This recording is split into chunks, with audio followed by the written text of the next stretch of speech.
তাকে বলা হয় সর্বকালের সেরা বাংলাদেশি গোলরক্ষক। পাকা জহুরের মতো গেম রিড করার অ্যাবিলিটি এবং ভালো পজিশনিং সেন্স দিয়ে তিনি এমনকি দক্ষিণ এশিয়ার ফুটবল ইতিহাসে সেরা গোলকিপার বনে যান। 2004 সালে ইএসপিএনের বিশ্লেষক ও সাবেক মালয়েশিয়ান ফুটবলার শিববি সিং বলেছিলেন, আমিনুল আরও ভালো লিগে খেলার যোগ্য, সঠিক প্রশিক্ষণ পেলে ইংল্যান্ডেও খেলতে পারত। শেবির এই কথাটা কিছুদিন পরেই সত্য হয়। ইংলিশ প্রিমিয়ার লিগের ক্লাব নিউক্যাসল ইউনাইটেড থেকে অফার পান আমিনুল, কিন্তু সঠিক সময়ে ফিফার কাছে ট্রান্সফার বিষয়ক কাগজপত্র দাখিল করতে পারেননি বাফুফে। আর বাফুফের এই গাফিলতির কারণে ভেঙে যায় তার ইংলিশ প্রিমিয়ার লিগ খেলার স্বপ্ন। ব্রাজিলিয়ান সুপারস্টার নেইমার সম্প্রতি সৌদির যে আল হিলাল ক্লাবে যোগ দিয়েছেন, সেই ক্লাবেও যোগদানের অফার পেয়েছিলেন বাংলাদেশের সাবেক অধিনায়ক আমিনুল ইসলাম। সেবারও বাফুফে সঠিক সময়ে কাগজপত্র দাখিল করতে না পারায় যেতে পারেননি। বাংলাদেশের গোল পোস্টের নিচে রাজত্ব করেছেন 1998 থেকে শুরু করে 2011 সাল পর্যন্ত। এই দেশের ফুটবল ইতিহাসের 3টি বড় ট্রফির 2টি 2003-এর সাফ এবং 2010 সালে এসএ গেমস বিজয়ী দলেরই গোলরক্ষক ছিলেন তিনি। 1980 সালের 5 অক্টোবর ভোলাতে জন্মগ্রহণ করলেও বেড়ে ওঠেন ঢাকার পল্লবীতে। মোহামেডানের যুব পর্যায়ের হয়ে মাঠে নামা 1994 সালে। 1995 সালে প্রথম জাতীয় দলে ডাক পান আমিনুল। যদিও জাতীয় দলে অভিষেক কাতারের বিপক্ষে এর 4 বছর পর 1998 সালে জীবনের সেরা ম্যাচ খেলেছেন 2003 সালের সাব গেমস ফাইনাল। ব্যাক পেনের কারণে ম্যাচটিতে তার খেলারই কথা ছিল না, তবুও দলকে জেতাতে মরিয়া হয়ে পেন কিলার খেয়ে মাঠে নেমে পড়েন, খেলেন পুরো ম্যাচ। প্রতিদ্বন্দ্বিতায় ঠাসা ম্যাচটি গড়ায় পেনাল্টি শুট আউটে। দারুণ সব সেভ করে মালদ্বীপকে হারিয়ে মাতৃভূমিকে জিতিয়েছিলেন প্রথম সাফ ট্রফি।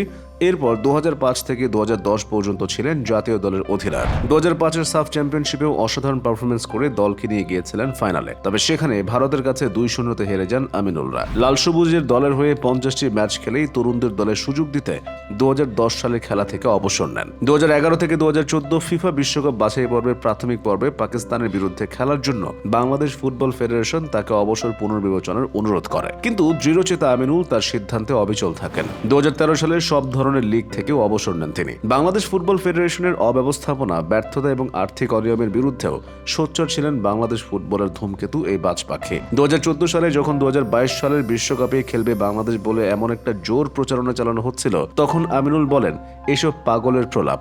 স্বপ্ন দেখা ভালো, কিন্তু সেই স্বপ্নের সঙ্গে বাস্তবতার মিল থাকতে হবে। 2014 সালের 28 March BNP chairperson Begum Khaleda জিয়ার হাতে ফুল দিয়ে বিএনপিতে যোগদান করেন বাংলাদেশ ফুটবল দলের সাবেক অধিনায়ক। সাধারণত ক্ষমতাসীন দলের ছায়াতেই শিল্পীদের ভিড়তে দেখা যায়, কিন্তু আমিনুল উজ্জ্বল এক ব্যতিক্রম। বিএনপি যখন রাজনীতিতে প্রভাব হারিয়ে চ্যালেঞ্জের মুখে, তখন আচমকা দলে যোগ দিয়ে চমক দেখান তিনি। আমিনুল জানান, ছোটবেলা থেকে জিয়াউর রহমানের আদর্শ লালন করেছি। স্বপ্ন ছিল খেলা শেষ করে বিএনপির রাজনীতিতে যোগ দিব। আমার প্রথম কাউন্সিলে দল আমাকে কেন্দ্রীয় ক্রীড়া সম্পাদকের দায়িত্ব দেয়। আমি এটা স্বপ্নেও ভাবিনি। দল আমাকে এত বড় পুরস্কার দিয়েছে, আমি এর প্রতিদান দেওয়ার চেষ্টা করব। সত্যি তাই, দলের আস্থার প্রতিদান দিতে আপ্রাণ চেষ্টা করে যাচ্ছেন তিনি।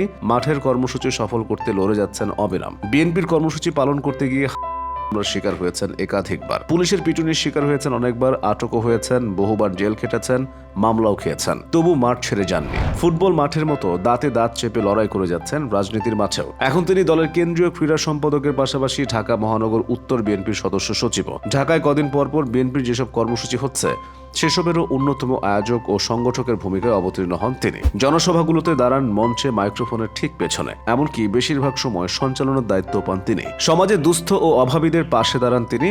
শীতার্থ, ক্ষুধার্ত, বানভাসী মানুষ, কোভিড আক্রান্তদের সহায়তা সহ যে কোনো মানবিক বিপর্যয়ে ব্যক্তিগত ও দলের ব্যানারে হাত বাড়িয়ে দেন। আর এভাবেই দীর্ঘ 17 বছরের ক্রীড়া জীবন শেষে দেশের জন্য একাধিক সম্মাননা বয়ে আনা আমিনুল খেলাধুলা থেকে অবসরে গিয়ে এখন পুরোদস্তুর রাজনীতিক বনে গেছেন।